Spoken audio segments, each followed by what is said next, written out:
Sarah Mitchell had been working at Metro General Hospital for only 3 months when the ambulance sirens pierced through the quiet Tuesday evening. She was still getting used to the chaos of the emergency department, her hands sometimes shaking as she drew blood or inserted IVs. The other nurses had been kind but firm in their guidance, reminding her that hesitation could cost lives.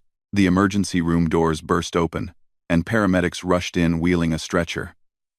Sarah's supervisor, head nurse Patricia Williams, immediately took charge. The patient was a man in his early 30s, unconscious and covered in blood-soaked bandages.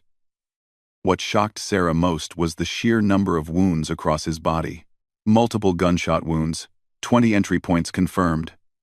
The lead paramedic shouted over the noise. Patient has been stabilized but lost significant blood. BP is dropping fast.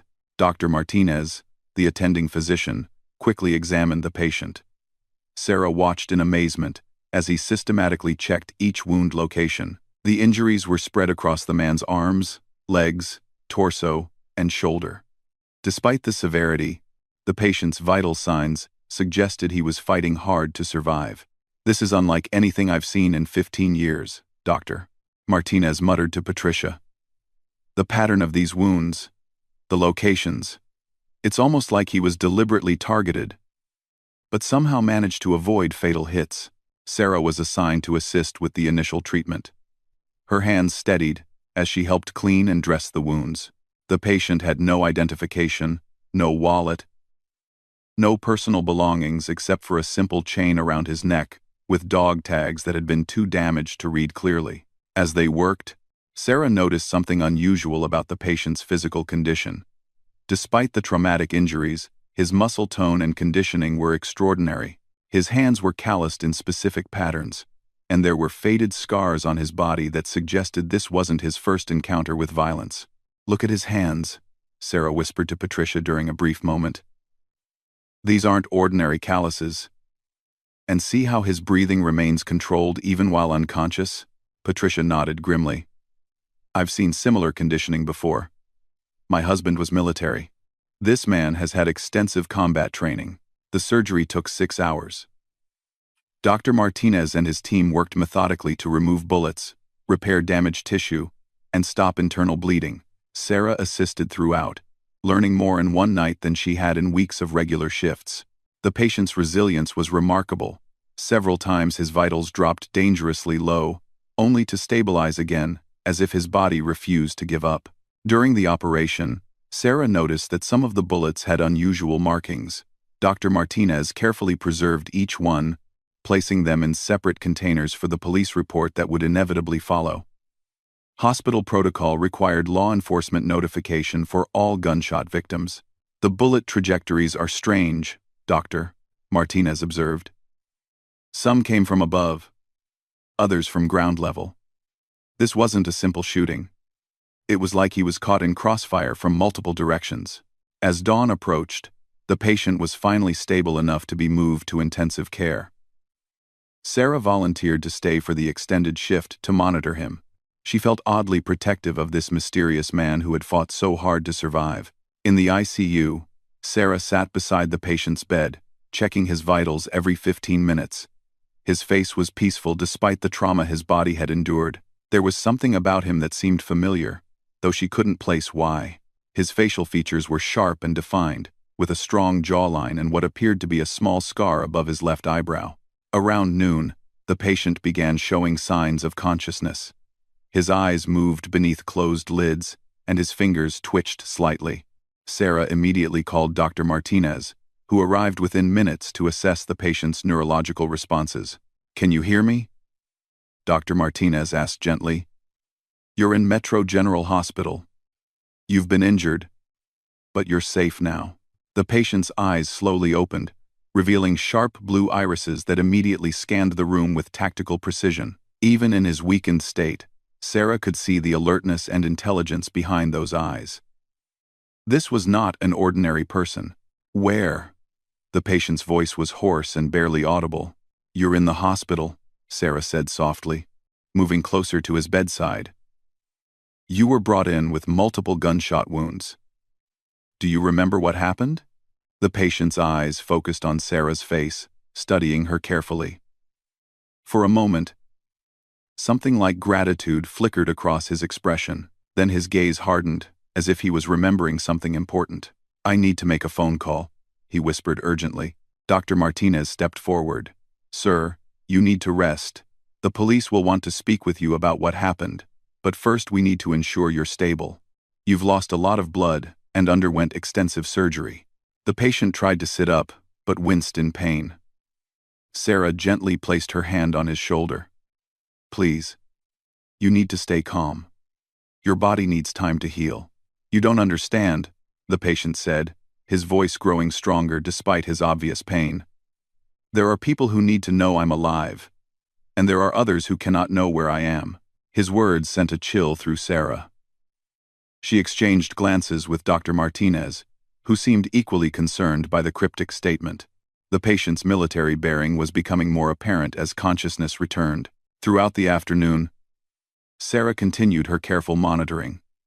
The patient drifted in and out of sleep, but whenever he was awake, his eyes constantly surveyed the room. He asked about hospital security, exit locations, and whether anyone had come looking for him. His questions were too specific and tactical to be casual concerns. As evening approached, Sarah was preparing to end her double shift when she noticed something that made her blood run cold. Through the ICU window, she saw 3 men in dark suits walking purposefully through the hospital corridor. They weren't dressed like doctors, and their manner suggested official business of a serious nature. The patient must have sensed her tension, because his eyes snapped open immediately. "What is it?" he asked, his voice suddenly alert and clear. Sarah moved to the window and peered out carefully. "There are men in suits, asking questions at the nurse's station. They're showing badges to Patricia." The patient's jaw tightened. "How long have I been here?" "About 18 hours since you were brought in." He closed his eyes and seemed to be calculating something. "They found me faster than expected." He looked directly at Sarah with an intensity that made her feel like he was seeing right through her. "Nurse, what's your name?" "Sarah Mitchell." "Sarah, in the next few minutes, some federal agents are going to come through that door. They're going to ask you detailed questions about everything I've said and done since I've been conscious. Your answers could determine whether I live or die." Sarah's heart pounded as she processed the patient's words. Before she could respond, the ICU doors opened, and 3 men in dark suits entered, followed by Patricia and Dr. Martinez. The men moved with the same controlled precision she had observed in her patient, but their presence felt threatening rather than protective. "FBI," the lead agent announced, showing his badge to Sarah. "Agent Thompson, we need to speak with the patient and anyone who has had contact with him." Sarah looked at her patient, whose eyes had closed again, feigning unconsciousness. His breathing had become slow and regular, but she could see the tension in his jaw. Agent Thompson approached the bed and studied the man's face carefully. "When did he regain consciousness?" Agent Thompson asked Sarah directly. Sarah felt the weight of her patient's earlier warning. Something told her to be careful with her answer. "He's been drifting in and out," she said truthfully. "Mostly unconscious due to the trauma and medication." Agent Thompson made a note. "Has he said anything? Asked any questions or made any statements?" Dr. Martinez stepped forward. "Agent Thompson, this patient has undergone extensive surgery and is still in critical condition. Any questioning needs to be brief and supervised." The second agent, who had been silent until now, moved closer to the bed. "This man is wanted in connection with a classified operation that went wrong. His condition is of national security interest." Sarah's mind raced. National security? What kind of situation had her patient been involved in that would bring the FBI to a hospital bed? "What exactly are you suggesting?" Dr. Martinez asked, his voice taking on a protective edge. "This man is my patient, and he was clearly the victim of violence." Agent Thompson exchanged glances with his colleagues. "Dr. Martinez, what we're about to tell you is classified. But given the circumstances, you need to understand the gravity of the situation. This man is Lieutenant Commander James Rodriguez, a Navy SEAL who was involved in a covert operation that was compromised. We have reason to believe there may be additional threats to his safety." Sarah's breath caught. A Navy SEAL. That explained the extraordinary physical conditioning, the tactical awareness, the survival instincts that had kept him alive through 20 gunshot wounds. She looked at the man she now knew as James Rodriguez with new understanding. The operation he was involved in targeted a domestic terrorist cell that had infiltrated several military installations, Agent Thompson continued. Rodriguez discovered evidence of the infiltration, but before he could report it through proper channels, he was ambushed. We believe the terrorists have contacts within law enforcement who helped them track him. Dr. Martinez frowned. Are you saying this hospital might not be safe? We're taking precautions. The third agent spoke for the first time. But we need to know everything Rodriguez has said since regaining consciousness. Any information he shared could help us identify the remaining threat. Sarah felt the moral complexity of her situation intensifying. Her patient, Rodriguez, had trusted her with his warning about being careful with federal agents. But if these were legitimate FBI agents trying to protect him, wasn't she obligated to cooperate? He asked about making a phone call, Sarah said carefully. He seemed concerned about letting people know he was alive, but also worried about the wrong people finding out where he was. Agent Thompson leaned forward. Did he mention any names? Any specific locations or contacts? No, Sarah replied honestly. He was still very weak and disoriented. At that moment, Rodriguez stirred and opened his eyes slowly, as if naturally waking from deep sleep. His gaze moved from Sarah to the agents, and she saw a flicker of recognition in his expression. Agent Thompson, Rodriguez said, his voice weak but clear. I should have known you'd find me eventually.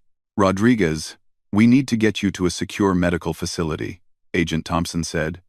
Your cover was blown, and there are still active threats against you. Rodriguez attempted to sit up slightly, wincing with pain. How many of the cell members have you arrested? That's classified information, but I can tell you the operation is ongoing. We need your testimony about what you discovered before the ambush. Sarah watched the interaction carefully. Something felt off about the dynamics between Rodriguez and Agent Thompson. While Rodriguez seemed to know the agent, there was no warmth or trust in his expression. If anything, she detected wariness and suspicion. Rodriguez, Agent Thompson continued. We know about the evidence you gathered. The memory cards, the photographs, the documentation of the infiltration. We need to know where you hid them. For the first time since the agents arrived, Rodriguez looked directly at Sarah. In that brief glance, she saw a clear message. These were not the good guys. Her patient's jaw set firmly as he returned his attention to Agent Thompson. I don't know what you're talking about, Rodriguez said calmly. I was on leave when I was attacked. Random street crime, probably. Agent Thompson's expression hardened. Rodriguez, this isn't the time for games. American lives are at stake. The terrorist cell is planning additional attacks, and your evidence is the key to stopping them. Like I said, I don't know anything about any evidence, Rodriguez repeated. Dr. Martinez stepped between the agents and the bed. Gentlemen, this interview needs to end. My patient is showing signs of stress, and his vital signs are becoming unstable. Any further questioning will have to wait until he's stronger. Agent Thompson looked frustrated but nodded reluctantly. We'll be posting security outside this room for the patient's protection. No one enters or leaves without our authorization. After the agents left, Sarah remained with Rodriguez, checking his monitors and adjusting his IV. When she was certain they were alone, she whispered, Those weren't really FBI agents, were they? Rodriguez's eyes met hers, and he shook his head slightly. Sarah, you saved my life by not telling them everything I said earlier. But I need you to understand, you're now in danger too. By helping me, you've become a target. The weight of his words settled over her like a cold blanket. What kind of danger? The men I was investigating aren't just terrorists. They're highly placed individuals within our own government who have been selling military secrets to foreign powers.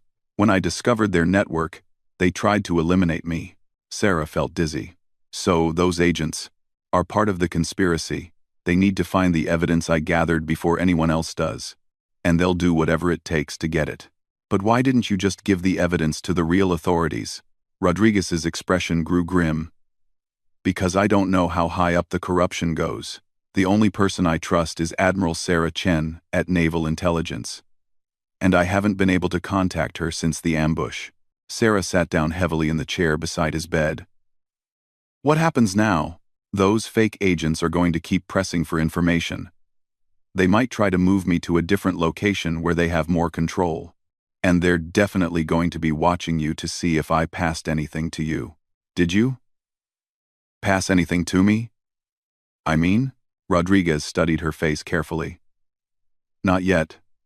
But I might have to, depending on how this plays out. Sarah, I know this isn't what you signed up for when you became a nurse, but you might be the only chance I have to get the truth to the right people. Through the window, Sarah could see one of the fake agents talking on his phone in the corridor. His body language suggested urgency and frustration. Dr. Martinez was at the nurses' station, having what appeared to be a heated discussion with Patricia. They're putting pressure on the hospital administration, Rodriguez observed, following her gaze. Soon they'll find a way to transfer me somewhere more isolated. What can I do? For now, just act normal. Don't let them suspect that you know anything. But Sarah, if something happens to me, if I disappear, or if they claim I've been transferred for my own safety, you need to contact Admiral Chen immediately. Rodriguez carefully recited a phone number, making Sarah repeat it back until she had it memorized. Tell her Broken Arrow protocol, and that the evidence is in the lighthouse. She'll know what that means. Before Sarah could ask what lighthouse he meant, Agent Thompson returned to the room with a hospital administrator she didn't recognize. Miss Mitchell, the administrator said, we're implementing new security protocols for this patient. You'll need to be debriefed by the federal agents before continuing your duties. Sarah's pulse quickened, but she tried to remain calm. Of course. Whatever is necessary for the patient's safety. As she gathered her things, Rodriguez caught her hand briefly. To anyone watching, it would look like a patient thanking his nurse. But Sarah felt him press something small into her palm. Without looking, she slipped whatever it was into her pocket. Thank you for everything, Nurse Mitchell, Rodriguez said clearly. Your care has meant more to me than you'll ever know. Walking toward the door with Agent Thompson, Sarah felt the small object in her pocket and realized her quiet life as a rookie nurse had just become infinitely more complicated. Whatever Rodriguez had given her, she was now carrying something that powerful and dangerous people were willing to kill for. The real test of her courage was about to begin. The debriefing room was sterile and windowless, designed to make people feel isolated and vulnerable. Sarah sat across from Agent Thompson and his partner, Agent Mills, trying to keep her hands steady as they asked the same questions repeatedly in slightly different ways. Let's go through this one more time, Agent Thompson said, his voice taking on an edge of impatience. Rodriguez must have said something during his conscious moments. Even seemingly innocent comments could be crucial to national security. Sarah repeated the same carefully edited story she had told before, omitting Rodriguez's warnings and the phone number he had made her memorize. In her pocket, the small object he had pressed into her hand felt like it was burning through the fabric. She still hadn't had a chance to examine it. Miss Mitchell. Agent Mills leaned forward. We have reason to believe that Rodriguez may have hidden classified materials before his injury. He might have tried to pass something to you for safekeeping. Even something that seemed harmless could actually be extremely important. He didn't give me anything. Sarah lied, hoping her voice sounded convincing. He was barely conscious most of the time. Agent Thompson stood and walked behind her chair, a classic intimidation tactic. You understand, of course, that withholding information in a matter of national security is a federal crime. We're talking about terrorism, Miss Mitchell. American lives are at stake. Sarah felt sweat beading on her forehead but forced herself to remain calm. I understand the seriousness, Agent Thompson. If I knew anything that could help, I would tell you. The agents exchanged glances, and Sarah sensed their growing frustration. After another 30 minutes of repeated questions, they finally allowed her to leave. But not before Agent Mills handed her a business card. If you remember anything else, or if Rodriguez tries to contact you, call immediately, for your own safety as much as anything else. Sarah returned to the ICU to find Rodriguez's room empty. Patricia was at the nurse's station, looking upset. "Where is he?" Sarah asked, though she already suspected the answer. "They transferred him about an hour ago," Patricia said grimly. "Said it was for his own protection, that the hospital wasn't secure enough." Dr. Martinez fought it, but they had official paperwork. Federal orders. Sarah's heart sank. Rodriguez had been right. They had found a way to move him somewhere they had complete control. She excused herself and headed for the bathroom, finally able to examine what Rodriguez had given her. It was a small micro SD card, no bigger than her fingernail. Sarah stared at it in her palm, realizing she was holding the evidence that Rodriguez had risked his life to protect. She quickly hid it again and returned to work, trying to act normal while her mind raced. That evening, Sarah drove home to her small apartment, constantly checking her mirrors to see if she was being followed. Every car behind her seemed suspicious, every shadow potentially threatening. She had never felt so paranoid in her life. Once inside, Sarah double-locked her door and closed all the curtains before examining the micro SD card again. She knew she needed to contact Admiral Chen, but she also needed to understand what information Rodriguez had died protecting. If he was still alive. Sarah inserted the card into her laptop, her hands shaking slightly as the files loaded. What she saw made her gasp aloud. The card contained hundreds of documents, photographs, and audio recordings, financial records showing massive payments to high-ranking military officials, photos of secret meetings between American officials and foreign agents, audio recordings of conversations planning the sale of classified weapons technology. But what shocked Sarah most was seeing Agent Thompson's face in several of the photographs, clearly meeting with individuals that the documents identified as foreign intelligence operatives. The man who had claimed to be FBI was actually one of the traitors Rodriguez had been investigating. Sarah immediately understood why Rodriguez had been so careful about whom to trust. The corruption went deep, and the fake FBI agents weren't just trying to recover evidence, they were trying to eliminate anyone who could expose them. She memorized Admiral Chen's phone number again and dialed, her heart pounding as she waited for an answer. "Admiral Chen's office," a professional voice answered. "I need to speak with Admiral Chen immediately. It's about Broken Arrow Protocol." There was a pause, then the voice became urgent. "Hold, please." Within seconds, a woman's voice came on the line. "My name is Sarah Mitchell. I'm a nurse at Metro General Hospital.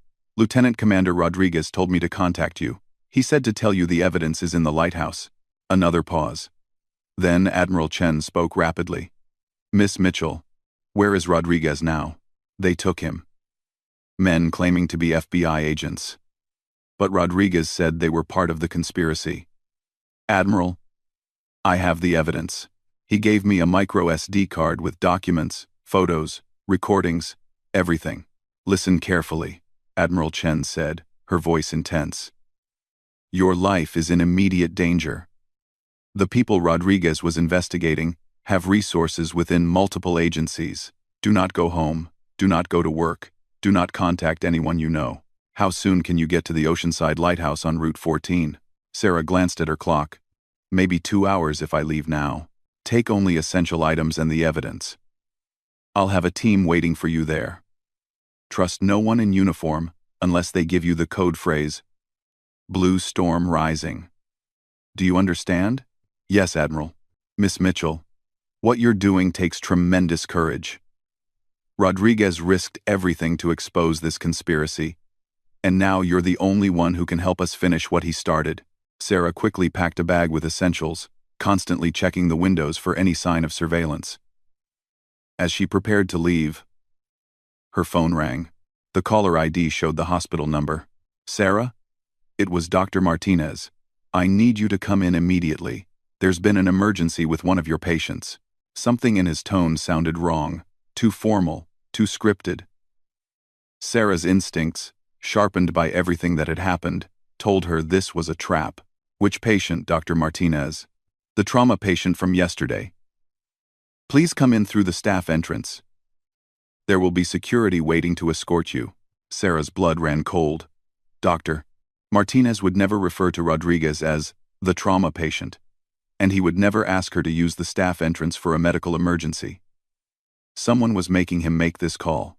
"I'll be right there," Sarah lied, then immediately hung up and turned off her phone.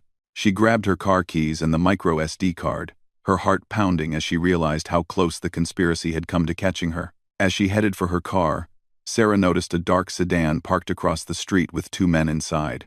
They hadn't been there when she arrived home. Using her apartment building's back exit, Sarah made her way to her car through a series of alleyways, constantly checking to make sure she wasn't being followed. The drive to Oceanside Lighthouse felt like the longest 2 hours of her life. The lighthouse stood on a rocky cliff overlooking the ocean, its beacon cutting through the evening darkness. Sarah parked and waited, studying every shadow for potential threats. After 10 minutes, a figure emerged from behind the lighthouse building. "Blue storm rising," the man said quietly. Sarah felt a wave of relief. "You're with Admiral Chen?" "Lieutenant Colonel Hayes. Naval Intelligence. The Admiral is waiting inside." Admiral Chen was a small, sharp-eyed woman who radiated authority despite her compact stature. She examined the micro SD card with intense focus as her team of technicians downloaded and analyzed its contents. "Rodriguez did exceptional work," Admiral Chen said, after reviewing several files. "This evidence will bring down a network that has been selling American military secrets for over 3 years. We estimate they've compromised dozens of operations and caused the deaths of at least 15 undercover agents." "What about Rodriguez?" Sarah asked. "Is he still alive?"